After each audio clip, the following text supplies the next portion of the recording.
ఓం శ్రీమతే రామానుజాయ నమః. பாசுரம் 26. மாலே மணிவண்ணா மார்கழி நீராடுவான்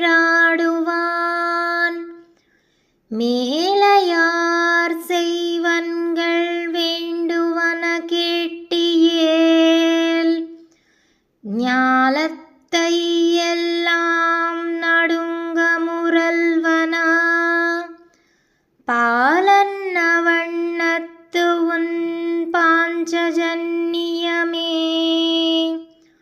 போல்வன சங்கங்கள் போய்ப் பாடுடையனவே சாலப் பெரும் பறையே பல்லாம் டிசைப்பாரே கோல விளக்கே கொடியே விதானமே ஆலி நிலையாய் அருளேலோரெம்பாவாய் மாலே மணிவண்ணா மார்கழி நீராடுவான் மேலையார் செய்வன்கள் வேண்டுவன கேட்டியேல் ஞாலத்தை எல்லாம் நடுங்க முரல்வனா பாலன்ன வண்ணத்து உன் பாஞ்சஜன்யமே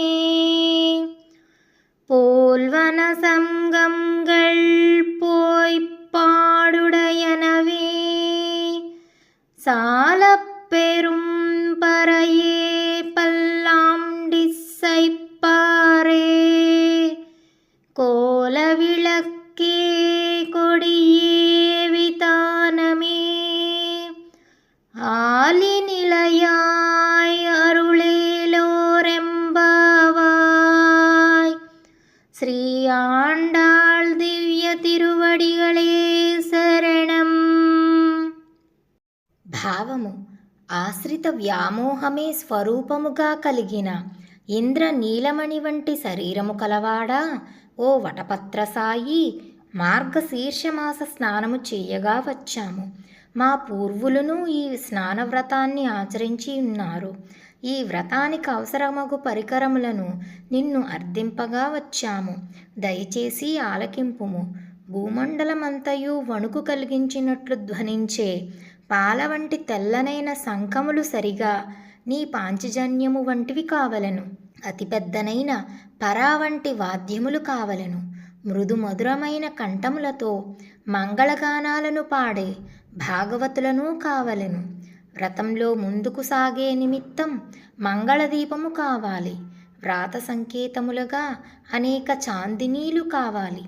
లోకములన్నింటినీ నీ చురుబొజ్జలో దాచుకుని ఒక లేత మట్టి ఆకు మీద పరుండిన నీకు చేతకానిదేమున్నది స్వామి, కరుణించి మా వ్రతము సాంగోపాంగముగా పూర్తి అగునట్లు మంగళాశాసనము చేసి వీటిని ప్రసాదింపుము తండ్రి అని ఆండాళ్ తల్లి ఈ పాసురములో ప్రార్థించినది.